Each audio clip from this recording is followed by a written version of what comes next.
देव शिव हर हर महादेव। जगत गुरु पंचाचार्य महाराज की, जगत ज्योति बसवेश्वर महाराज की, अम्बा भवानी माता की, सकल साधु संत महाराज की। नमः पार्वती पति शिव हर हर महादेव। ओम नमः शिवाय, ओम नमः शिवाय, ओम नमः शिवाय, ओम नमः शिवाय।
शिवाय ओम नमः शिवाय ओम नमः शिवाय, ओम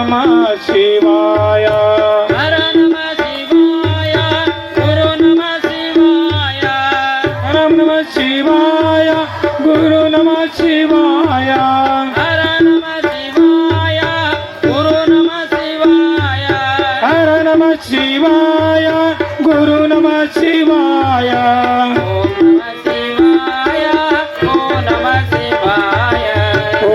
नमः शिवाय, ओम नमः शिवाय, ओम नमः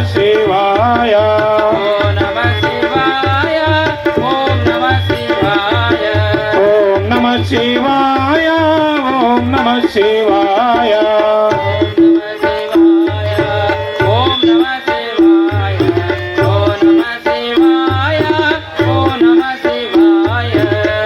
नमः शिवाय, ओम नमः शिवाय, ओम नमः शिवाय, ओम नमः शिवाय, ओम नमः शिवाय,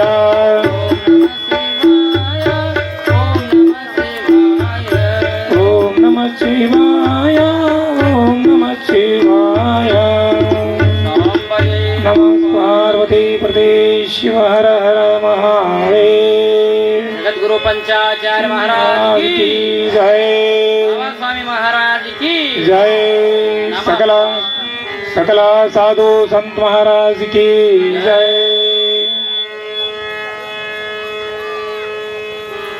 ಪ್ರಾತಸ್ಮರಣೀಯರಾದ ಜಗದಾದಿ ಜಗದ್ಗುರು ಪಂಚಾಚಾರ್ಯರನ್ನ ಋನ್ ಮಂದಿರದಲ್ಲಿ ಸ್ಮರಣೆ ಮಾಡಿಕೊಂಡು ಕಲ್ಯಾಣ ನಾಡಿನ ಕರುಣಾಮೂರ್ತಿ ದಯಗನ ಅಣ್ಣ ಬಸವಣ್ಣನವರ ಶ್ರೀಪಾದಕ್ಕೆ ಶರಣಾರ್ಥಿಗಳನ್ನು ಸಲ್ಲಿಸುತ್ತಾ, ಯಾವ ಈ ಕಾರ್ಯಕ್ರಮದ ಚರಿತ್ರ ನಾಯಕನು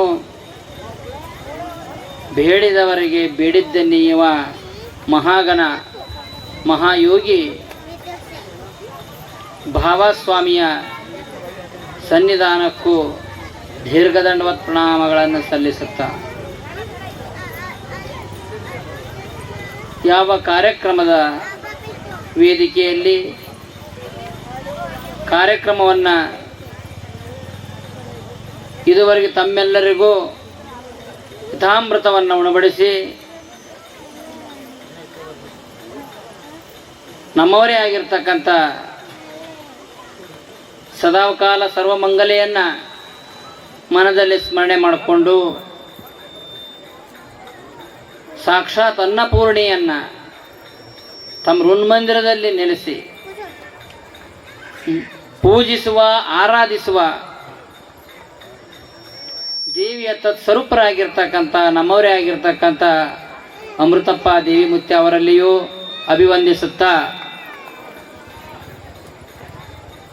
ಇವತ್ತಿನ ದಿವಸ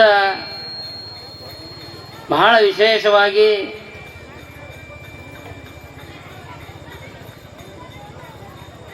ಈ ಸವರ್ಣ ಸಿಸ್ಟಮಿನ ಗುರುಗಳವರು ಎಲ್ಲಿ ಹೋದ್ರು ಈ ಸವರ್ಣನವರು ಅವ್ರನ್ನ ಕಂಡ್ರೆ ಅಯ್ಯಪ್ಪ ಅಂತಾರೆ. ಯಾಕಂದ್ರೆ ಸರಿ ಆಗ ಮಟ್ಟ ಬಿಡಲ್ಲ. ನಾವೇನು ಮಾಡ್ತೀವಿ, ಬಂದಂಗೆ ಹೋದ್ರೆ ಬಂದನಿಲ್ಲ ಅಂತ ದಾಟಿ ಬಿಡ್ತೀವಿ, ಅವ್ರಿಗೆ ಕೇಳೋದಿಲ್ಲ. ನಾವು ಹೆಂಗೆ ಏನಾರ ಹೇಳಕತ್ತೀವಿ ಅಂದ್ರೆ ಬರೋಬರ ನೀವು ಕೇಳೋ ಮಟ್ಟ ಹೇಳ್ತವಲ್ಲ, ಅವರಾದರೂ ಮೈಕಿನ ಗುರುಗಳು ಅವ್ರು ಏನಪ್ಪ ಅಂದ್ರೆ ಅದು ಶುದ್ಧ ಆಗ ಮಟ್ಟ ಬಿಡಲ್ಲ. ಅತ್ಯಂತ ಸಣ್ಣ ವಯಸ್ಸಿನಿಂದನೂ ಕಲಾದೇವಿಯ ಕೃಪೆಯನ್ನು ಪಡೆದಂಥ ಹಳ್ಳಿಯಿಂದ ದಿಲ್ಲಿಯವರೆಗೆ ಅನೇಕ ಆಧ್ಯಾತ್ಮಿಕ, ಧಾರ್ಮಿಕ, ಸಾಮಾಜಿಕ ಕಾರ್ಯಕ್ರಮಗಳನ್ನೆಲ್ಲವನ್ನ ನಿರೂಪಣೆ ಮಾಡುವುದರ ಮುಖಾಂತರ ಈ ನಾಡಿನ ಅನೇಕ ಹರ ಗುರು ಚರಮೂರ್ತಿಗಳ ಕೃಪಾಶೀರ್ವಾದಕ್ಕೆ ಪಾತ್ರರಾಗಿರ್ತಕ್ಕಂಥ ನಮ್ಮವರೇ ಆಗಿರ್ತಕ್ಕಂಥ ಎಂ ಭಕ್ತ ಕುಂಬಾರ್ ಅವರಲ್ಲಿಗೂ ವಂದಿಸುತ್ತಾ, ಭಜನಾಕಾರರೇ, ಸಂಗೀತಕಾರರೇ, ಕಲಾವಿದರೇ, ಗ್ರಾಮದ ಹಿರಿಯರೇ, ತಾಯಂದಿರೇ, ಶರಣರೇ, ಮುದ್ದು ಮಕ್ಕಳೇ, ತಮ್ಮೆಲ್ಲರಿಗೂ ಭಕ್ತಿಯ ಶರಣೋ ಶರಣಾರ್ಥಿ, ಶರಣೋ ಶರಣಾರ್ಥಿ.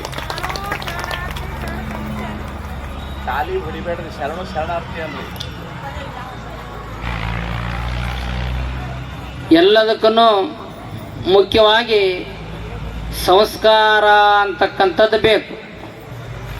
ದೊಡ್ಡವರಿಗಿರಲಿ ಸಣ್ಣವ್ರಿಗಿರಲಿ ಹೇಳಿದ ಮಾತನ್ನು ಕೇಳುವಂಥ, ಅರ್ಥ ಮಾಡ್ಕೊಳ್ತಕ್ಕಂಥ ಸಂಸ್ಕಾರಗಳು ಬೇಕು.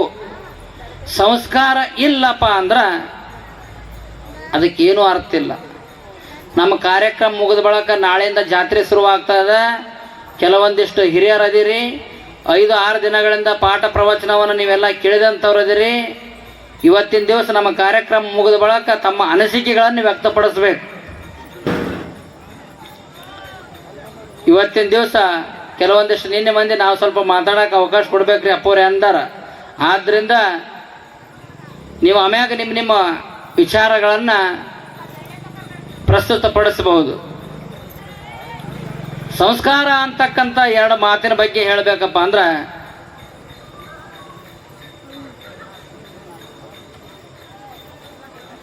ಹತ್ತಿಗೆ ಸಂಸ್ಕಾರ ಕೊಟ್ರ,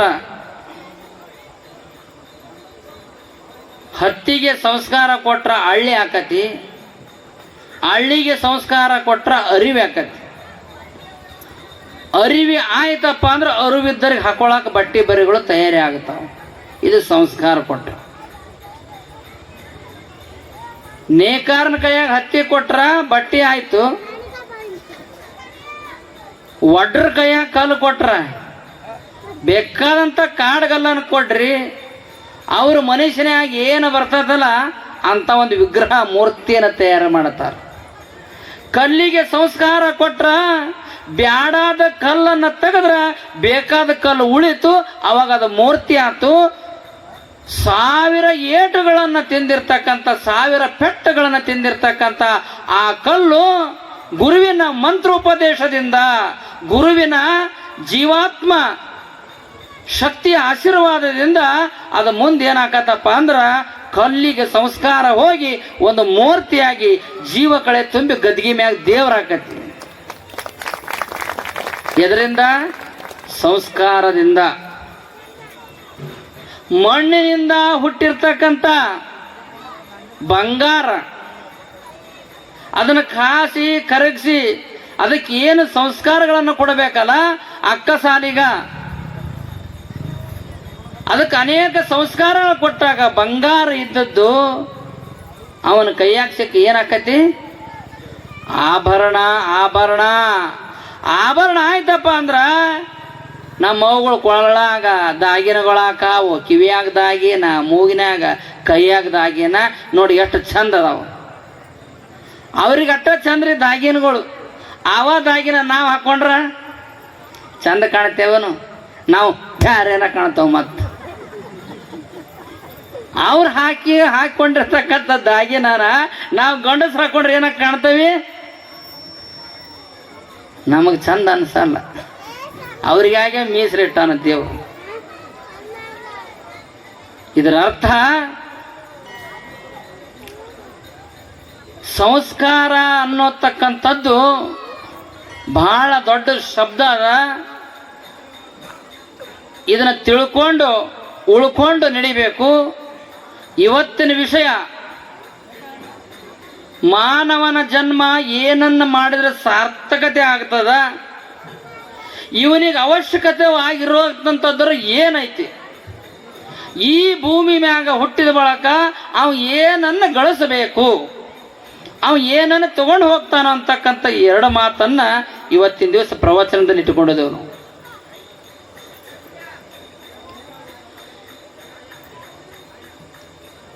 ಮಹಾತ್ಮರು 12ನೇ ಶತಮಾನದಲ್ಲಿ ಒಂದು ಮಾತನ್ನು ಹೇಳಿದರು. ಏನು ಹೇಳಿದ್ರು? ಲಕ್ಷ ಕೊಟ್ಟು ಕೇಳ್ರಿ, ನಡಕ್ ಎದ್ದು ಹೋಗೋಬೇಡ್ರಿ, ಕುಂತವ್ರು ಹೇಳಬೇಡ್ರಿ, ಎದ್ದವ್ರು ಕುಂದ್ರಬೇಡ್ರಿ, ಶಿವ ಅಂತ ಅಡ್ಡ ತಿಡ್ಡ ಓಡಾಡಬೇಡ್ರಿ.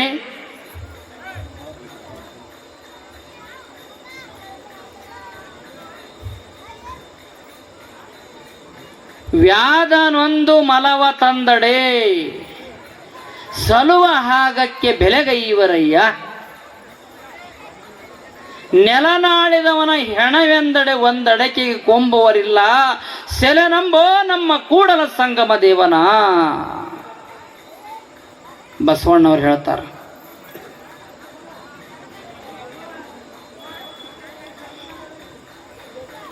ವ್ಯಾಧನೊಂದು ಮಲವ ತಂದಡೆ, ಬೇಟೆಗಾರ ಆ ಮೊಲವನ್ನು ತಿನ್ನುವಂಥ ಮನುಷ್ಯ ಜಂಗಲಕ್ಕೆ ಹೋಗಿ ಮಲನ ಅದನ್ನು ಕೊಂದು ಅದನ್ನು ಹೆಗಲ ಮೇಲೆ ಹಾಕ್ಕೊಂಡು ಊರಾಗ ಬರ್ತಾನೆ. ಜೀವ ಹೋದ ಬಳಕ ಏನಾತ್ರಿ? ಏನಾಯ್ತು? ಹೆಣ ಆತು. ಆ ಮೊಲವನ್ನ ಹೆಗಲ ಮ್ಯಾಗ ಹೊತ್ತುಕೊಂಡು ಊರಾಗ ಓಣ್ಯಾಗ ತಿರುಗಾಡತಕ್ಕಂಥ ಸಂದರ್ಭದಲ್ಲಿ ಅದನ್ನ ತಿನ್ನಾಕ ಇಚ್ಛೆ ಮಾಡೋಂಥವ್ರು, ತಿನ್ನುವಂಥವ್ರು ಅದಕ್ಕೆ ಒಂದು 50 ರೂಪಾಯಿ ಬೆಲೆ ಕೊಟ್ಟು ತಗೊಂತಾರ. ಎದಕ್ಕೆ? ಸತ್ತು ಹೋಗಿರ್ತಕ್ಕಂಥ ಮಲಕ್ಕ ಬೆಲೆ ಕೊಟ್ಟು ತಗೊಂತಾರ 50-100 ರೂಪಾಯಿ. ನೆಲನಾಳಿದವನ ಹೆಣವೆಂದಡೆ ಒಂದಡಕೆಗೆ ಕೊಂಬುವರಿಲ್ಲ. ನಮ್ಮ ಭಾರತ ದೇಶದಲ್ಲಿ ಎಂತೆಂಥ ಪ್ರಧಾನಮಂತ್ರಿಗಳು, ಎಂತೆಂಥ ರಾಷ್ಟ್ರಪತಿಗಳು ಈ ಲೋಕವನ್ನು ಬೆಳಗಿ ಹೋಗಿದಾರ, ಆಳಿ ಹೋಗಿದಾರ, ನೆಲವನ್ನು ಆಳಿ ಹೋಗಿದಾರು. ರಾಜ ಮಹಾರಾಜರು, ಅಂತ ರಾಜ ಮಹಾರಾಜರು, ಮಂತ್ರಿಗಳು ಒಂದು ದಿವಸ ಹುಟ್ಟಿದ ಹೊಳವೊಮ್ಮೆ ಸಾಯುವುದು, ಕಟ್ಟಿದ ಮನೆ ಒಮ್ಮೆ ಬೀಳುವುದು ಸೃಷ್ಟಿಯ ನಿಯಮವಿದು. ಇಂಥ ಒಂದು ನಿಯಮಕ್ಕೆ ಒಳಪಟ್ಟಿರ್ತಕ್ಕಂಥ ಒಂದು ದಿನದಾಗ ಸತ್ತ ಅಂತೇಳಿರಿ. ಆ ಸತ್ತಿರ್ತಕ್ಕಂಥ ಮಂತ್ರಿನ ನಮ್ಮ ಊರಾಗ ಅವ ಜೀವಿದ್ದಾಗ ಅವನ ಕೊಳ್ಳಿಗೆ ಮಾಲಿ ಏಟ್ ಹಾಕಿದ್ರು, ಅವನಿಗೆ ಎಷ್ಟು ಸನ್ಮಾನ ಮಾಡಿದ್ರು, ಶಾಲ್ ಹಾಕಿದ್ರು, ಉಂಗುರ ಹಾಕಿದ್ರು, ಕಿರೀಟ ಇಟ್ಟರು, ಕತ್ತಿ ಕೊಟ್ಟರು, ಮತ್ತೊಂದು ಮಾಡಿದ್ರು, ಮುಗ್ದೊಂದು ಮಾಡಿದ್ರು. ಯಾವಾಗ? ಶಿವ ಇದ್ದಾಗ, ಹವ ಇದ್ದಾಗ. ಶಿವ ಹವ ಹೋದ, ಹೌದು ಎಂಬಲ್ಲ ಶಿವನು ಹೋದ. ಶಿವ ಹೋದ ಬಳಕ ಈ ಶರೀರ ಏನಾಯ್ತು? ಹೆಣ ಆತು. ಇಂಥ ಒಂದು ದೇಶವನ್ನು ಆಳಿರ್ತಕ್ಕಂಥ, ನೆಲವನ್ನು ಆಳಿರ್ತಕ್ಕಂಥ ರಾಜ ಮಹಾರಾಜರು, ಮಂತ್ರಿಗಳು ಸತ್ತಾಗ ಒಂದು ದಿವಸ ಆದರೂ ನಾವು ಅವ್ ಜೀವ ಇರ್ಬೇಕಾದ್ರೆ ನಮ್ಮ ಊರಾಗ ವಾಟರ್ ಟ್ಯಾಂಕ್ ಮಾಡ್ಸ್ಯಾನ್ರಿ, CC ರೋಡ್ ಮಾಡ್ಸ್ಯಾನ್ರಿ, ಪೈಪ್ ಲೈನ್ ಮಾಡ್ಸ್ಯಾನ್ರಿ, ನಮಗೆಲ್ಲ ಸವಲತ್ತು ಮಾಡ್ಯಾನ್ರಿ, ಪಿಂಚಣಿ ಮಾಡ್ಯಾನ್ರಿ, ಪಗಾರ ಮಾಡ್ಯಾನ್ರಿ. ಅವ ಸತ್ತದ ನಮಗೆ ಭಾಳ ನೋವಾಗೈತ್ರಿ. ಒಂದು ಅರ್ಧ ಗಂಟೆ, ಒಂದು ಅರ್ಧ ತಾಸಾರು ನಮ್ಮ ಮನ್ಯಾಗ ತಂದವನು ಕುಂದ್ರಿಸ್ರಿ ಅಂತ ಯಾರ ಅಂದಿರನು?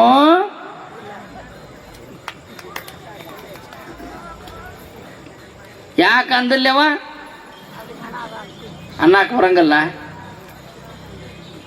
ಮಾನ್ಯ ನೋಡಿರಲ್ಲ ಯಾವುದು ಕೊರೋನಾ, ಎಲ್ಲಿ ಗಂಡ ಎಲ್ಲಿ ಹೆಂಡತಿ, ಇಷ್ಟು ದಿವಸ ಎಲ್ಲ ಜಗತ್ತಿನಾಗ ಒಬ್ರನ್ನ ಬಿಟ್ಟು ಒಬ್ರು ಇರಾಕ ಬರ್ತಿರಾಕಿಲ್ಲ. ಗಂಡ ಅಂದ್ರೆ ಅಬ್ಬಬ್ಬಬ್ಬಬ್ಬ, ಹೆಂಡತಿ ಅಂದ್ರೆ ಗಂಡ ಹೆಂಡತಿ ಅಂದ್ರೆ ಏನು ಬಿಡಾಕ್ ಸಾಧ್ಯ ಅಂತ ಒಂದು ಇತ್ತು. ಮೊನ್ನೆ ಕೊರೋನಾ ಬಂದ ಹೊತ್ತಿನಾಗ ಗೊತ್ತಾಗಿಬಿಡ್ತು ಗಂಡನ ಮ್ಯಾಗ ಹೆಂಡತಿ ಎಷ್ಟು ಪ್ರೀತಿ ಇದಾಳ, ಹೆಂಡತಿ ಗಂಡನ ಮ್ಯಾಗ ಎಷ್ಟು ಪ್ರೀತಿ ಇದಾಳ. ಇದನ್ನ ಹಾಡನ್ನು ಶರಣರು ಅವಾಗ ಹೇಳ್ಯಾರು, ಹೆಂಡರು ಮಕ್ಕಳು ಇರುವರು ತಮ್ಮ ಎಲ್ಲಿ ತನಕ, ಇದ್ರ ತಿಂಬೋ ತನಕ, ಸತ್ತಾಗ ಬರುವರು ತಮ್ಮ ಕುಣಿ ತನಕ, ನಿನ್ನ ಮಣ್ಣು ಮುದ್ದೋ ತನಕ. ಅವಾಗಿತ್ತಿದ್ ಹಾಡು. ಈಗ ಮೊನ್ನೆ ಕೊರೋನಾ ಬಂದಾಗಿಂದ ಬ್ಯಾರೆ ಆಗೈತಿದ್. ಎಲ್ಲಿ ತನಕ? ನಿನ್ನ ಕೊರೋನಾ ಬರೋ ತನಕ ನಿನ್ನ ಹೆಂಡ್ರ ಮಕ್ಕಳು ಬಂದ ಬಳಕ ಮಣ್ಣಿಗಲ್ಲ ನಿನ್ನ ಜೀವ ಇರ್ತ, ನಿನ್ನ ಹಂತಕ್ಕೆ ಬಂದಿಲ್ಲ ಅವರು. ಹೆಂಡತಿ ಗಂಡ ನೀರು ಕುಡಿಸಿಲ್ಲ, ಗಂಡ ಹೆಂಡತಿ ಊಟ ಕೊಟ್ಟಿಲ್ಲ. ಅವ್ವ ಅಪ್ಪಗೆ ರೋಗ ಬಂದ್ರೆ ಮಕ್ಕಳು ಮನಿನ ಬಿಟ್ಟು ಹೋಗ್ಯಾರ, ಊರ ಬಿಟ್ಟು ಹೋಗ್ಯಾರ. ಇಂಥ ಶಾಶ್ವತಕ್ಕೆ ನಂದು ನಂದು ನಂದು, ನನ್ನ ಹೆಂಡತಿ ನನ್ನ ಮಕ್ಕಳ, ನನ್ನ ಹೆಂಡತಿ ನನ್ನ ಮಕ್ಕಳ. ಇಲ್ಲಿ ತನಕ ಗೊತ್ತಾಗ್ತಿಲ್ಲ ಹಣೆ ಬರ್ರ. ಕರೆಕ್ಟ್ ತಿಳಿಸ್ಕೊಟ್ಟೈತ ಅದು ಈ ಪ್ರಕೃತಿ. ಇದು ಹವ ಹೋದ ಬಳಕ ಇದಕ್ಕೆ ಬೆಲೆ ಇಲ್ಲ. ನೆಲ ನಾಳಿದವನ ಹೆಣ ಒಂದಡೆ, ಒಂದಡಕೆಗೆ ಕೊಂಬುವರಿಲ್ಲ. ಈ ಸಿಟಿ ಒಳಗ ಎಲ್ಲ ತರಕಾರಿ ದುಕಾನ್ ಇರ್ತಾವ, ಮಟನ್ ದುಕಾನ್ ಇರ್ತಾವ. ಆ ಮಟನ್ ದುಕಾನ್ದಾಗ ಕುರಿ ಚೆಂಡು ತೆಗೆದಿಟ್ಟಿರ್ತಾರ, ಕೋಳಿ ಚೆಂಡು ತೆಗೆದಿಡ್ತಾರ, ಅವು ಏನೇನೋ ಎಲ್ಲ ಮಾರಾಟಕ್ಕೆ ಇಟ್ಟಿರ್ತಾರೆ. ಆ ಬೇಕಾದವ್ರು ರೊಕ್ಕ ಕೊಟ್ಟು ಆ ಚೆಂಡುಗಳನ್ನ ತೊಗೊಂಡು ಹೋಗಾರ ಕುತ್ತಿಗಳನ್ನ. ಹಂಗ ಒಂದು ದುಕಾನ್ದಾಗ ಒಂದು ಮನುಷ್ಯನ ಚೆಂಡು ತಗೋ ಹಾಕಿದ್ವಿ ಅಂದ್ರೆ ಯಾವಾರ ತೊಗೊಂಡು ಹೋದ ಇತಿಹಾಸ ಐತೆ? ಬೇಕ್ರಿ ರೊಕ್ಕ ಅಲ್ಲ, ಪುಗ್ಸೇಟ ಒಯ್ಯಕ್ರಿ ಯಾವ ಹೇಳೋದನ್ನ. ಎದಕ್ಕೆ ಬರ್ತೈತೆ ಅದು? ಸ್ನೋ ಪೌಡ್ರ್ ಹಚ್ಚಿದನ್ನೆಲ್ಲ ಸಾಫ್ ಸಫಾಯಿ ಮಾಡಿದ್ದು ಇದ್ರಾಗಿಂದ ಗಾಳಿ ಹೋತು ಅಂದ್ರೆ ಯಾವ ತಗೋಬೇಕ್ರಿ? ಪುಗ್ಸೇಟ ಒಯ್ಯ ಅಂದ್ರೆ ಒಯ್ಯಾಕ ಬರಂಗಿಲ್ರಿ. ಅದಕ್ಕಾಗಿ ನೆಲ ನಾಳಿದವನ ಹೆಣವೆಂದಡೆ, ಒಂದಡಕೆ ಕೊಂಬುವರಲ್ಲ, ಶಲೆ ನಂಬ ನಮ್ಮ ಕೂಡಲ ಸಂಗಮ ದೇವನ. ಹೊತ್ತು ಹೋಗದ ಮುನ್ನ, ಮೃತ್ಯು ಮುಟ್ಟದ ಮುನ್ನ, ತೊತ್ತು ಕೆಲಸವ ಮಾಡು ಕೂಡಲ ಸಂಗಮ ದೇವನ. ಉಸುಲು ಒಳಗ ಇದ್ದದ್ದು ಹೊರಗೆ ಬರ್ತದೆ ಗ್ಯಾರಂಟಿ ಇಲ್ಲ. ಹೊರಗೆ ಹೋದ ಉಸುಲು ಒಳಗೆ ಬರ್ತೈತಿ ಅನ್ನೋದು ಗೊತ್ತಿಲ್ಲ. ಆದ್ದರಿಂದ ಹೊತ್ತಾರೆ ಎದ್ದು ಅಗ್ಗವಣಿ ಪತ್ರೆಯ ತಂದು, ಹೊತ್ತು ಹೋಗದ ಮುನ್ನ, ಮೃತ್ಯು ಮುಟ್ಟದ ಮುನ್ನ, ಪೂಜಿಸು ನಮ್ಮ ಕೂಡಲ ಸಂಗಮ ದೇವನ. ಜಾತ್ರೆಗೆ ಬರೋಷ್ಟು ಜನ ಪಾದಯಾತ್ರೆಗೆ ಬರಲ್ಲ. ಪಾದಯಾತ್ರೆಗೆ ಬರೋಷ್ಟು ಜನ ಆಧ್ಯಾತ್ಮ ಶಾಸ್ತ್ರ, ಪುರಾಣ, ಪುಣ್ಯಕಥೆ, ಪ್ರವಚನ ಕೇಳಾಕ ಬರೋದಿಲ್ಲ. ಅದಕ್ಕೆ ಹೇಳಿದ್ರು ಏನಪ್ಪ ಅಂದ್ರ, ಕಾಲುಗಳೆರಡು ಗಾಲಿ ಕಂಡಯ್ಯ, ದೇಹವು ತುಂಬಿದ ಬಂಡಿ ಕಂಡಯ್ಯ, ಬಂಡಿಯ ಹೊಡೆಯುವ ಐವರು ಮಾನಿಪರು, ಒಬ್ಬರಿಗೊಬ್ಬರು ಸಮವಿಲ್ಲಯ್ಯ. ಗಾಳಿ ಶೆಕ್ಕಾಗಿತ್ತು, ಕೈ ಸೊಟ್ಟಾಗಿತ್ತು ಅಂದ್ರೆ ಇಲ್ಲೇನು ದೇವ್ರ ಸೇವಾ ಕಸ ಹೊಡ್ಯಾಕದು ಬರ್ತೈತೆ, ಹೂ ಕೊಯ್ಯಾಕೆ ಬರ್ತೈತೆ, ಲಿಂಗ ಪೂಜಾ ಹಿಂಗೆ ಕೈಯ ವಂಕಾಗಿತ್ತು ಅಂದ್ರೆ ಹೆಂಗೆ ಲಿಂಗ ನೀ ಇಟ್ಕೊಂಡು ಪೂಜೆ ಮಾಡ್ತಿ ಬರ್ತೈತೆ. ಕಣ್ಣ ಕಾಣಿಸಂಗ ಲಿಂಗ ಕಾಣಂಗಿಲ್ಲ, ಸ್ವಾಮಿಗಳು ಕಾಣಂಗಿಲ್ಲ, ಅವಾಗೇನು ಮಾಡ್ತಿ? ಕಿವಿ ಏನು ಹೇಳಿದ್ದು ಕೇಳಿಸಂಗಿಲ್ಲ, ಅವಾಗೇನು ಮಾಡ್ತಿ? ಕುಂಡ್ರಾಕ ಬರಂಗಿಲ್ಲ, ಟೊಂಕ ಕೈಯ ಕಾಲ ಹಿಡ್ಕೊಂಡು ಏನು ಮಾಡ್ತಿದ್ದಿ? ಅದಕ್ಕಾಗಿ ಏನಪ್ಪ ಅಂದ್ರೆ ಶರೀರ ಗೂಡು ಹೋಗದ ಮುನ್ನ, ಮೃತ್ಯು ಮುಟ್ಟದ ಮುನ್ನ, ತೊತ್ತು ಕೆಲಸವ ಮಾಡು ನಮ್ಮ ಕೂಡಲ ಸಂಗಮ ದೇವನ. ಆದ್ದರಿಂದ ಈ ಜೀವನದಲ್ಲಿ ಶಿವ ಇರ ಮಠ, ಇದರ ಆಟ, ಶಿವ ಹೋದ ಬಳಕ ಇದರದ್ದು ಏನು ಇಲ್ಲ ಅಂತಕ್ಕಂಥ ಮಾತನ್ನು ಹೇಳ್ತಾ, ಇವತ್ತಿನ ದಿವಸ ನಮ್ಮ ಜೀವನಕ್ಕೆ ಏನು ಬೇಕು ಅಂತಕ್ಕಂಥ ಎರಡು ಮಾತು ಆಗಲೇ ಹೇಳ್ಯಾರ ಅವ್ರು. ನಮ್ಮದು ಅಮೃತಪ್ಪ ಅವರು ಏನಂತ, ದೇವ್ರು ಕೊಟ್ಟದ್ದು ನಾವು ಹಂಗೆ ಬಚ್ಚಿಟ್ಕೋಬಾರ್ದು, ದೇವ್ರಿಗೆ 10 ಕಣ್ಣು ಇರ್ತಾವ, ಅವನಿಗೆಲ್ಲ ಯಾರ್ಯಾರನ್ನ ಎಲ್ಲೆಲ್ಲಿ ಸ್ವಿಚ್ ಆಫ್ ಮಾಡಬೇಕು, ಯಾರ್ಯಾರಿಗೆ ಎಲ್ಲೆಲ್ಲಿ ಮಿಸ್ ಕಾಲ್ ಕೊಡ್ಬೇಕೆಲ್ಲ ಗೊತ್ತದ. ಅವನು ನಾವೇನೂ ಮಾಡೋದು ಗೊತ್ತಿಲ್ಲ, ನಮಗೇನೂ ಬರೋದಿಲ್ಲ. ಇದ್ರ ಮಾಲಕರು ನಾವಲ್ಲ, ನಾವು ಚಾಲಕರ. ನಿಜವಾಗಲೂ ನಮ್ಮಂಥ ಸಿರಿವಂತರು ಯಾರೂ ಇಲ್ಲ. ಯಾಕಪ್ಪ ಅಂದ್ರ ಬಡವರು ಬಡವರು ಬಡವರು ಅಂದ್ರೆ ಯಾರು ಅಂತೇಳಿ ನಿರ್ಣಯ ಮಾಡ್ತಾರೆ ಶರಣರು. ಸಾವುಕಾರು ಸಾವುಕಾರು ಸಾವುಕಾರ ಅಂದ್ರೆ ಬಡವ್ರು ಅಂತ ಯಾರಿಗೆ ಅನ್ಬೇಕಾ, ಸಾವುಕಾರ ಅಂತ ಯಾರಿಗೆ ಅನ್ಬೇಕು? ನಿಮ್ಮನ್ನು ಕೇಳಿದ್ರೆ ಹೇಳ್ತೀರಿ ಊರು ಹೊರ ಊರು ಏನೋ ಊರು ಅಗಸ್ಯಾಗ ಹೊಲ ಇರಬೇಕ್ರಿ, ಊರಾಗ ಒಂದು ಮನೆ ಇರಬೇಕ್ರಿ, ಬ್ಯಾಂಕಿನಾಗ ಒಂದು 10 ಲಾಖ ಇರಬೇಕ್ರಿ, ಮನೆ ಮುಂದೆ ಕಾರ್ ಗಾಡಿ ಇರಬೇಕ್ರಿ, ಪಟಪಟಿ ಬೇಕ್ರಿ, ಸೈಕಲ್ ಮೋಟ್ರುಗಳು, ಕೈ ತುಂಬ ಉಂಗುರ ಬೇಕ್ರಿ, ಇವ್ರಿಗೆ ಸಾವುಕಾರ ಅಂತಾರ. ಮತ್ತು ನೀವೆಲ್ಲ ಯಾರ? ನಾವೆಲ್ಲ ಬಡವ್ರೆಪ್ಪ. ಈ ಸಾವುಕಾರ ಇಷ್ಟೆಲ್ಲ ಇದ್ದಂತವ ನಾಳೆ ಸತ್ ಕಾಲಕ್ಕೆ ಇವನಿಗೆ ಎಲ್ಲರ ಮ್ಯಾಗ ಹುಗಿತಾರನು ಮ್ಯಾಗ? ಅವನಿಗೂ ಮಣ್ಣಾಗ ಹುಗಿಬೇಕಲ್ಲ, ಇದ್ದದ್ದೆಲ್ಲ ಕಸ್ಕೊಳ್ಬೇಕ? ಏನು ಅಸ್ಥಿ ಅಂದ್ರೆ ದೇಹ, ಆ ಸಾವುಕಾರನ ದೇಹ ಮಣ್ಣು ಪಾಲು, ಹೌದಲ್ಲ? ಬಟ್ಟೆಗಳೆಲ್ಲ ಅಗಸರ ಪಾಲು, ಕಬ್ಬಣ ಅದು ಇದು ಏನೇನೋ ಇರ್ತಾವ ಆಯಗಾರ ಪಾಲು, ಮತ್ತು ಒಂದು ರೊಕ್ಕ ರೂಪಾಯಿ ಬೆಳ್ಳಿ ಬಂಗಾರ ಮುಂದೆ ಕುಂತ 10 ಪಾಲು. ಅವನ ಜೀವ ಏನು ಅದು ಯಮನ ಪಾಲು. ನಿಮ್ಮದು ಏನೈತಿ? ಎಲ್ಲ ಪಾಲು ಪಾಲು ಪಾಲು ಎಲ್ಲ ನಿಮ್ಮದು ಏನೈತಿ? ನಮ್ಮದು ಅಂತಕ್ಕಂಥದ್ದು ಏನೈತಪ್ಪ? ಏನೂ ಇಲ್ಲ. ದೇವ್ರು ಕೊಟ್ಟ ಕಾಲಕ್ಕೆ ಅರಿವು ಅಂತಕ್ಕಂಥದ್ದು ಬೇಕು. ಇಲ್ಲಿ ವಿಷಯ ನಮ್ಮ ಜೀವನಕ್ಕೆ ಅವಶ್ಯಕವಾಗಿರುವುದು ಏನಪ್ಪ ಅಂದ್ರೆ ಒಂದೇ ಒಂದು ನೆಮ್ಮದಿ. ಇವತ್ತಿನ ಕಾಲಕ್ಕೆ ಭಾಳ ಅವಶ್ಯಕತೆ ಇದೆ. ನೆನ್ಪಿಟ್ಕೋರಿ, ರೊಕ್ಕ ತೊಗೊಂಡು ಹೋದ್ರೆ ಬಂಗಾರ ಸಿಗ್ತೈತಿ, ಹೊಲ ಖರೀದಿ ಮಾಡ್ಬೋದು, ಮನೆಯನ್ನು ಖರೀದಿ ಮಾಡ್ಬೋದು, ಆದ್ರೆ ಮನಸ್ಸಿಗೆ ಶಾಂತಿ ಮತ್ತು ನೆಮ್ಮದಿ ನಿಮಗೆಲ್ಲ ದೇವ್ರು ಕೊಟ್ಟರು ಸಹಿತ ಆಗಲೇ ಹೇಳಿದ್ರೆ ಎಲ್ಲರಿಗೂ ಯಾರು ಆರಾಮದೇವಿ ಯಾರು ಸುಖ ಅದೇವಿ ಅಂದ್ರೆ ಕೈ ಎತ್ತರಿ ಅಂದ್ರೆ 1000 ಜನ ಬಂದಿರಿ, ಒಬ್ಬರು ಕೈ ಎತ್ತಲಿಲ್ಲ ಅಂದ್ರೆ ನಿಮಗೆ ಸುಖ ಇಲ್ಲನ? ಸುಖ ಇಲ್ಲ. ಮದುವೆ ಆಗೋಕ್ಕಿಂತ ಮೊದ್ಲಿತ್ತು ಏನಂತ ಹೆಂಡ್ತಿ ಮಾಡ್ಕೊಂಡು ಬಳಗ ಭಾರಿ ಸುಖ ಆಕೈತಿ. ವಾ ವಾ ವಾ ವಾ ಹೆಂಡ್ತಿ ಮಾಡ್ಕೊಂಡ, ಅದಕ್ಕಿಂತ ಮೊದಲ ಹೆಂಡ್ತಿ ಮಾಡ್ಕೊಳಕ್ಕಿಂತ ಮೊದಲಿಗೆ ಸಾಲಿ ಓದ್ಬೇಕು. ಸಾಲಿ ಓದಿದ್ರೆ ಸುಖ ಆಕತಿ. ಓದು ಸಾಲಿ ಓದಿದ, ಸಾಲಿ ಓದಿ ಬಳಕ ಮುಂದೇನು ನೌಕರಿ ಆದ್ರೆ ಸುಖ ಆಕತಿ. ನೌಕರಿ ಆದ್ರೆ ಸುಖ ಆಕತಿ. ಮನೆ ಕಟ್ಟಿದ, ಮನೆ ಆದ್ರೆ ಸುಖ ಆಕತಿ. ಮದುವೆ ಮಾಡ್ಕೊಂಡ್ರೆ ಸುಖ ಆಕತಿ. ಮಕ್ಕಳ ಹಡದ ಬಳಕ ಸುಖ ಆಕತಿ. ಮೊಮ್ಮಕ್ಕಳಾದವು, 2 ಮಕ್ಕಳಾದವು ಅಂದ್ರೆ ಒಂದು ಕುಡಿತೈತೆ ಒಂದು ಒದಿತೈತೆ. ಏನು ಮಾಡಬೇಕು? ಸುಖ ಎಲ್ಲಿ? ಅನುಗಾಲ ಚಿಂತೆ ಈ ಜೀವಕ್ಕೆ, ಸತಿಯು ಇದ್ದರೂ ಚಿಂತೆ ಸತಿಯು ಇಲ್ಲದ ಚಿಂತೆ, ಅತಿ ಚಲಿವೆ ಸತಿ ಆದರೂ ಮಿತಿ ಮೀರಿದ ಚಿಂತೆ. ಬಡವನಾದರೂ ಚಿಂತೆ, ಬಲ್ಲಿದನಾದರೂ ಚಿಂತೆ, ಕೈ ಒಳಗೆ ಹಿಡಿವನ್ನಾದರೂ ಚಿಂತೆ. ಚಿಂತೆ ಯಪ್ಪ. ಮತ್ತು ಚಿಂತೆಗ ಸಾಯೋದಾದ್ರೆ ಇದ್ರಾಗ ಏನು ಸುಖ ಇಲ್ಲನು? ಸುಖ ಐತಿ. ಸುಖ ಹುಡುಕ ದಾರಿ ಸಿಕ್ಕಿಲ್ಲ ನಮಗ, ಸುಖ ತೋರಿಸುವಂಥವ್ರು ಸಿಕ್ಕಿಲ್ಲ ನಮಗ. ನಮಗೆ ಕಷ್ಟ ಮಾಡೋರ ಸಿಕ್ಕಾರ, ಎಲ್ಲ ಕಟ್ಟದ ಹಾಕೋರ. ನಿಮ್ಮ ಅಪ್ಪ ನಿನ್ನ ಮದುವೆ ಮಾಡಿದ, ನಿನ್ನ ಮಗನ ಮದುವೆ ಮಾಡಿದೆ, ಆ ಮಗ ಇದ್ದ ಮೊಮ್ಮಗನ ಮದುವೆ ಮಾಡಿದ್ರೆ ಅದು ಹಂಗ. ಏನು ಫಸ್ಗಯ ಮಾಯಾ ಲೋಕ ಮೇ ಮೈ ಫಸ್ಗಯ ಹ್ಞೂ ಅಂತ ಕೇಳ್ತಿಲ್ಲ. ಅವನಿಗೆ ಇವ್ ಹಾಕಿದ ಗಟಾರಾಗಿ, ಇವನಿಗೆ ಅವ ಹಾಕಿದ. ಒಬ್ಬನಾರು ದೇಶ ಸೇವೆಗೆ ಬ್ರಹ್ಮಚಾರಿಯಾಗ, ಸನ್ಯಾಸಿಯಾಗು, ನೀ ದೇವ್ರ ಭಕ್ತನಾಗು, ನೀ ಸೋಷಲ್ ವರ್ಕರ್ ಆಗಪ್ಪ. ಒಂದು ದೇಶದ ಬಗ್ಗೆ ಏನಾರ ಒಂದು ಚಂದಾಗ ಸಾಧನೆ ಮಾಡು. ಆ 10 ಇದ್ರು 10ಕ್ಕೂ ಮದುವೆ ಮಾಡಿ ಹಾಳಂತಿ ಹಚ್ಚಿಬಿಡ್ತೀರಿ. ಒಬ್ಬರಾರ ಬಂದು ಇನ್ನೋ ಮಠ ನಮ್ಮ ಮಠಕ್ಕೆ ಬೇಡ್ಕೊಳಕ ಬರ್ತಾರ. ನಾ 5 ಮಕ್ಕಳು ಹಡ್ದೇನಪ್ಪ, 2 ಮಕ್ಕಳು ದೇಶ ಸೇವಾ ಸಂಬಂಧ ಇರಲಿ, ಮಠ ಗುಡಿ ಗೋಪುರ ಸೇವಾ ಸಂಬಂಧ ಇರಲಿ ಅಂತ ಒಬ್ರು ಇನ್ನೋ ಮಠ ಏನು ದಾನ ಕೊಟ್ಟಿಲ್ಲ. ಈ ಜಗತ್ತಿನಾಗ ಮಕ್ಕಳನ್ನು ದಾನ ಕೊಡುವಂಥ ಧರ್ಮ ಅದು ವೀರಶೈವ ಧರ್ಮಕ್ಕೆ ಮಾತ್ರ ಅದ, ಅದರಲ್ಲೂ ಜಂಗಮರಲ್ಲಿ ಮಾತ್ರ. ಜಂಗಮ ಜಗತ್ ಭರಿತ, ಗುರು ಬೇಕು ಲಿಂಗ ಬೇಕು, ಈ ಜಗಕ್ಕ ಜಂಗಮ ಬೇಕೇ ಬೇಕು.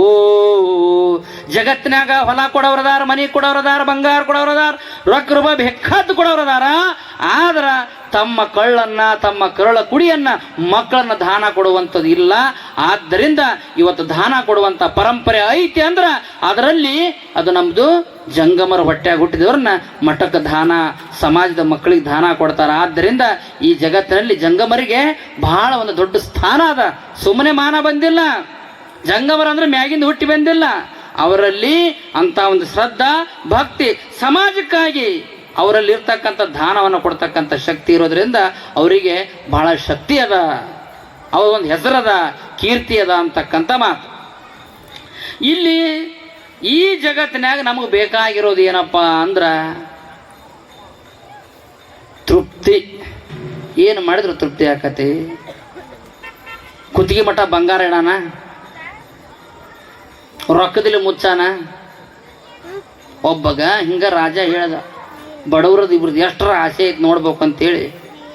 ಇವತ್ತಿನ ದಿವಸ ಬೆಳಗ್ಗೆ 6 ಗಂಟೆಯಿಂದ ನನ್ನ ರಾಜ್ಯದ ಒಳಗಡೆ ಸಾಯಂಕಾಲ 6 ಗಂಟೆ ಮಠ ಯಾವ್ಯಾವ ಎಟ್ಟೆಟ್ಟು ಓಡ್ತೀರಿ, ಓಡ್ರಿ. ಯಾರು ಓಡಿ ಹೋಗಿ ಗೆರಿ ಕೊಯ್ತೀರಿ ಆ ಹೊಲ ಎಲ್ಲ ನಿಂಬದ ಅಂತ ಹೇಳಿ ಬೆಳಗ್ಗೆ ಎದ್ದು ಹೇಳ್ತಿ. ನೋಡ್ರಿ, ರಾಜ ಡಂಗ್ರ ಹೊಡೆದಾನೋ, ನಾವು ಬಹಳ ಬಡವ್ರು ಅದಾವ್ರಿ, ಏನಾರ ಮಾಡಿ ದೂರ ದೂರ ದೂರ ಓಡಿ ಓಡಿ ಓಡಿ ಓಡಿ ಹೋಗಿ ಅಲ್ಲೊಂದು ಕಟ್ಟಿಗೆ ತೊಗೊಂಡು ಗಿಟ ಕೊಯ್ರಿ, ಎಲ್ಲ ಹೊಲ ನಮ್ದು ಆಕತಿ, ಒಂದು 100 ಎಕರೆ ಆಗಟ್ಟ ಓಡ್ರಿ. ಓಡಾಕ್ಕಿಂತ ಮೊದಲಿಗೆ ಏನು ಮಾಡಿಲ್ಲಪ್ಪ ಅಂದ್ರೆ ಹೇಳ್ತಿ, ಬಗಲದಾಗ ಬುತ್ತಿ ಕಟ್ಟಿ ನೀರು ಕೊಟ್ಟು, ನೀರಿನ ಬಾಟ್ಲೆ ಇಷ್ಟು ಬುತ್ತಿ ಕಟ್ಟಿ ಜೋಳಿಗೆ ಹಾಕಿ ಕಳಿಸಿಲ್ಲ. ಇವ ಬಗಲದಾಗ ಬುತ್ತಿ ಜೋಳಿಗೆ ಇಟ್ಕೊಂಡು ನೀರು ಇಟ್ಕೊಂಡು ಓಡದ ಓಡದ ಓಡದ ಓಡದ ಓಡದ ಬೆಳಗ್ಗೆ 6 ಗಂಟೆಗೆ ಬಾಯಾಗ ನೀರು ಹಾಕದಂಗೆ ಹೋಗ್ಯಾನ. ಮಧ್ಯಾಹ್ನ 12 ಗಂಟೆ ಆದರೂ ಇಲ್ಲ, 3 ಗಂಟೆ 4 ಗಂಟೆ ಆದರೂ ಇಲ್ಲ. ಯಾಕೆ ನಿತ್ನಿ ಅಂದ್ರೆ ನಾನು ಹೊಲ ಕಡಿಮೆ ಆಕತಿ. ಇನ್ನು ಓಡದ ಓಡದ ಓಡದ ಓಡಿ ಓಡಿ ಕಡೀಕ ಹೋಗಿ ದಂಡಿ ಮುಟ್ಟಿದ. ಇನ್ನೇನು ಮ್ಯಾಗಿನ ಉಸಲ ಬೆಟ್ಟ ಕೆಳಗಿನ ಉಸಲ ತಗೊಂಡು ಹಿಂತಿರುಗಿ ನೋಡೋದ್ರಿಗೆ ಅಲ್ಲೇ ಬಿದ್ಸತ್ತವ್. ಸಿಗ್ತೈತಿ ಪುಗುಸೇಟೆ ಅಂದ್ರ ನೋಡ್ರಿ ಹೆಂಗಿರ್ತೈತಿ ಮನುಷ್ಯನ ಆಸೆ. ಆಸೆಗೆ ಅಳತಿಲ್ಲ. ಯಾವನೋ ಒಬ್ಬ ತಪಸ್ಸು ಮಾಡಿದ, ಗುರುಗಳು ಸಿಕ್ಕರು, ಅಪ್ಪರೇ ನೀವು ಅಂದದ್ದು ಆಕತಿ ಅಂದ ಬಳಕ ಎಲ್ಲ ಹೇಳ್ಕೊಂತ ಬಂದಾರ, ನೀವು ಏನಂತೀರ ಅಂದದ್ದು ಆಕತಿ ಅಂದ ಬಳಕ ನನಗೆ ಆಶೀರ್ವಾದ ಮಾಡ್ರಿ. ಏನಂತ? ನಾ ಮುಟ್ಟಿದ್ದೆಲ್ಲ ಬಂಗಾರ ಆಗ್ಬೇಕು, ಹಂಗೆ ಆಶೀರ್ವಾದ ಮಾಡ್ರಿ. ಚಲೋ ಗಂಟು ಬಿದ್ದೆಪ್ಪ ಶಿಷ್ಯ. ಭಾಳ ಕೆಟ್ಟಾಯ್ತು ನೋಡೋ ತಮ್ಮ ಜಂಗಮ್ರಂತ ವರ ಬೇಡ್ಕೊಳ್ಳೋದು. ಯಾಕಪ್ಪ ಅಂದ್ರೆ ಗುರು ವಾಕ್ಯ ಅಂದ್ರೆ ಅಷ್ಟು ಏನಪ್ಪ ಅಂದ್ರೆ ಪರಮಾತ್ಮ ವಾಕ್ಯ ಇದ್ದಂಗೆ ಹಂಗೆ ಬೇಡ್ಕೋಬೇಡ ತಮ್ಮ, ವಿಚಾರ ಮಾಡಿ ಬೇಡ್ಕೋ. ಅದೆಲ್ಲ ಹೇಳಬೇಡ್ರಿ ಸ್ವಾಮಿಗಳ, ವಿಚಾರ ಬೇಡ, ಆಚಾರ ಬೇಡ, ನಾನು ಮುಟ್ಟಿದ್ದೆಲ್ಲ ಬಂಗಾರ ಆಗ್ಬೇಕು, ಆಶೀರ್ವಾದ ಮಾಡ್ರಿ ಅಂದ್ರೆ ನಿಮ್ಮ ಹಂತಕ್ಕೆ ತಾಕತ್ತಿದ್ದಂಗ ಅಂದಿವು. ನೋಡ್ರಿ, ದೇವ್ರಿಗೆ ಅನ್ಸೋದಿದ್ದು. ನನಗೆ ವರ ಕೊಟ್ರಿ ಅಂದ್ರೆ ಅರ್ಥ ನಿಮ್ಮ ಹಂತಕ್ಕೆ ತಾಕತ್ತಿದ್ದಂಗ, ಇಲ್ಲದ್ರಿ ಇಲ್ಲ. ಜಂಗಮರ ಅಂದ್ರೆ ಇದು ಏನ ಮಾಡೋದಪ್ಪ, ಆದ್ರಾಗಲಿ ಅಂತೇಳಿ ಆಯ್ತಪ್ಪ, ನೀ ಮುಟ್ಟಿದ್ದೆಲ್ಲ ಬಂಗಾರ ಆಗಲಿ. ಮನೆಗೆ ಬಂದ, ಗ್ವಾಡಿ ಮುಟ್ಟಿದ, ಗ್ವಾಡಿ ಬಂಗಾರ, ತೊರೆಗಳು ಮುಟ್ಟಿದ, ಮನೆಯಾಗಿನ ತಗಡು ಮುಟ್ಟಿದ, ನಳ ಮುಟ್ಟಿದ, ತಾಟ ತಮಿಗೆ ಎಲ್ಲ ಮುಟ್ಟಿದ. ಬಂಗಾರ ಬಂಗಾರ ಬಂಗಾರ. ಹೇಳ್ತಿ ಕೈ ಮುಟ್ಟಿದ ಬಂಗಾರ ಆತೆಲ್ಲ. ಹೇಳ್ತಂದು ಏನ್ರಿ ಅಪ್ಪರ ಮಠಕ್ಕೆ ಹೋಗಿ ಆಶೀರ್ವಾದ ತೊಗೊಳ್ಳೋ ಮಠ ನೀವು ನಮ್ಮ ಮನೆಗೆ ಬಂದಿಲ್ಲ, ನಮ್ಮ ಊರಿಗಿನ ಬಂದಿಲ್ಲ. ಈಗ ಮತ್ತು ಏನಪ್ಪ ಅಂದ್ರೆ ಹೋಳಿಗೆ ಮಾಡಿದ್ದೀನಿ, ಹುಗ್ಗಿ ಮಾಡಿದ್ದೀನಿ, ಎಲ್ಲ ಮಾಡಿದ್ದೀನಿ, ನಿಮ್ಗಟ್ಟು ಹೊಟ್ಟೆ ತುಂಬ ಊಟ ನೀಡ್ತೇನೆ ರೀ, ತಾಟ್ ತಗೋರಿ ಅಂದ್ಲು. ಅವ ತಾಟ್ ಕೈಯ ಹಿಡ್ಕೊಂಡ. ಹೇಳ್ತಿ ಅನ್ನ ಆ ತಾಟಿಗೆ ಹಾಕ್ಕೊಡ್ಕ, ಅನ್ನ ಬಂಗಾರದಾಯ್ತು. ನೀರಿನ ತಂಬಿಗೆ ಹಿಡಿದ್ರೆ ನೀರಿನ ತಂಬಿಗೆ ಬಂಗಾರದಾಯ್ತು. ಏನು ಉಣ್ತಾನೇವ? ಉಣ್ತಾನೇನ? ಅಯ್ಯೋ ಹಿಂಗೆ ಆತಲ್ಲ ಪರಿಸ್ಥಿತಿ ಅಂತ ಹೇಳ್ತೀನಿ ತೆಕ್ ಹಿಡ್ಕೊಂಡ. ಹೇಳ್ತಿ ಬಂಗಾರ ಹೆಣ್ತಿ ಅಲ್ಲ, ತಗೋ ಬಂಗಾರ, ಎಷ್ಟು ತಿಂತಿ ತಿನ್ನ ಬಂಗಾರ. ಬಂಗಾರ ಬಂಗಾರ ಅಂತ ಬಡ್ಕೊಂತೀರಿ ನೋಡಿವ. ಭಾಳ ಮಂದಿ ಇವತ್ತಿನ ಕಾಲದಾಗ ಭ್ರಷ್ಟಾಚಾರ ಅಧಿಕಾರಿಗಳು ಹೆಂಗಾಗ್ಯಾರ, ಅವರು ಸುಮ್ಮನೆ ಆಗಿಲ್ಲ, ಹೊಟ್ಟೆ ಕಡದು ನೀವಾಗ ಗಂಟೆ ಬಿದ್ದೀರಿ ಅವರಿಗೆಲ್ಲ. ಅವ ಗಂಡ ಎಲ್ಲಿಂದ ತಂದ, ಎಷ್ಟು ತಂದ, ನನ್ನ ಗಂಡ ಏನು ಓದ್ಯಾನ ಬರ್ದಾನ, ಅವ್ ಎಷ್ಟು ಗಳಸಾಕತ್ತಾನ, ಅವ್ನ ನೌಕರಿ ಪಗಾರ ಎಟ್ಟದ ಗೌರ್ಮೆಂಟ್ ಅಂತ ಒಂದು ದಿವಸ ವಿಚಾರ ಮಾಡಿರಿ ನೀವು ಹೆಣ್ಮಕ್ಳು. ಆ ಗಂಡಸರು ಎಷ್ಟು ದುಡ್ಕೊ ಬಂದ್ರು ಇನ್ನೂ ಸಾಕಾಗಲ್ಲ ನಿಮ್ಗೆ. ಇನ್ನೂ ಬೇಕು ಬೇಕು ಬೇಕು ಬೇಕಂದ ಅವ್ ಬೇಕುಗಳಾಗಿ ಭ್ರಷ್ಟಾಚಾರ ಮಾಡಿ ಜೇಲ ಸೇರಾಕೈತಾವ. ಅವೆಲ್ಲ ಜೈಲಿಗೆ ಹೋಗಕ್ಕೆ ಕಾರಣ ಯಾರು? ಅತಿ ಆಸೆ ಗತಿಗೇಡು ಮಾಯಾ. ಹೆಂಡ್ರ ಮಕ್ಕಳ ಸಲುವಾಗಿ ಕತ್ತಿ ದುಡ್ದಂಗೆ ಹಗಲಿ ರಾತ್ರಿ ದುಡಿ ದುಡಿ ದುಡಿ ದುಡಿ ದುಡಿದ ಜೀವನ ಹಾಳು. ಇಲ್ಲಿ ಮನುಷ್ಯನಿಗೆ ಬೇಕಾಗಿರುವುದು ಸುಖ ಮತ್ತು ಶಾಂತಿ. ಸುಖ ಅಂದ್ರೇನು? ಉಂಡು ತಿಂದು ಸುಖ ಅಲ್ಲ, ಶಾಂತಿ ಬೇಕು. ಇದ್ದಿದ್ರಾಗ ಶಾಂತಿ ಬೇಕು ಅಂದ್ರೆ ನಾವು ಏನನ್ನು ಮಾಡಬೇಕು?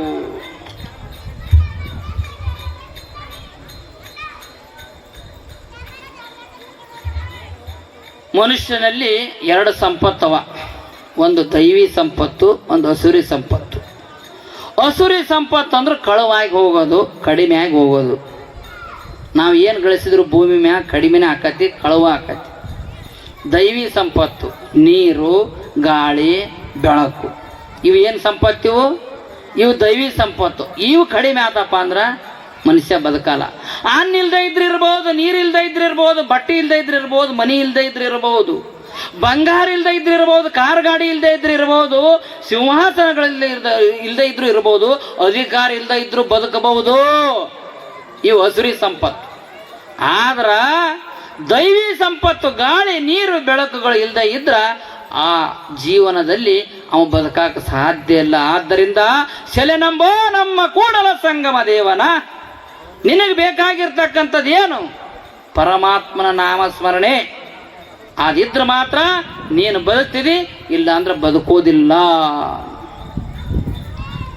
ರಾಜ ಮಂತ್ರಿ ಅರಮನೆ ಒಳಗ ಹೋಗಿದ್ರು. ಒಂದು ದಿವಸ 10 ವರ್ಷ ಆಗೈತಿ ಯುದ್ಧ ಮಾಡಿ ಮಾಡಿ ಮಾಡಿ ಆಜು ಬಾಜುಕಿರ್ತಕ್ಕಂಥ ಎಲ್ಲ ದೇಶಗಳನ್ನ, ರಾಜ್ಯಗಳನ್ನ ನಾನು ಯುದ್ಧ ಮಾಡಿ ನನ್ನ ಅರಮನೆ ಒಳಗೆ ಬೇಕಾದಷ್ಟು ಬೆಳ್ಳಿ ಬಂಗಾರ ತುಂಬಿಟ್ಕೊಂಡನಿ. ಎಷ್ಟೈತಿ ಅಂತೇಳಿ ನನಗೆ ಗೊತ್ತಿಲ್ಲ, ಆದ್ರಿಂದ ನಾನು ನೋಡಬೇಕು ಅಂತೇಳಿ ರಾಜಾಗ ಒಂದು ದಿನ ಮನಸ್ಸಾತು. ರಾಜ ಇದ್ದ ಮಂತ್ರಿನ ಕರ್ಕೊಂಡು ಒಳಗೆ ಹೋದ. ಬಂಗಾರ ಬಾಗಿಲು, ಬಂಗಾರ ತಟ್ಟಿ, ಬಂಗಾರ ಕಿಟಕಿ. ಇಂಥ ಸಂದರ್ಭದಾಗ ರಾಜ ಈ ಬಾಗಲದಾಗಿಂದ ಹೋಗಿ ಆ ಬಾಗಿಲಿಗೆ ಬರೋ ಮಠ ಮಂತ್ರಿ ಈಚೆ ಕಡೆ ಬಾಗಿಲು ಹಾಕಿದ್ದ. ಇವ ಮತ್ತೊಂದು ಕೋಲಿಯಾಗ ಹೋಗಿಬಿಟ್ಟ ರಾಜ. ಮಂತ್ರಿ ಏನು ತಿಳ್ಕೊಂಡ, ನಮ್ಮ ರಾಜ ಮತ್ತೆ ಆಚೆ ಕಡೆ ಅರಮನೆಗೆ ಹೋಗ್ಯಾನ ಅಂತ ತಿಳ್ಕೊಂಡ್ಬಿಟ್ಟ.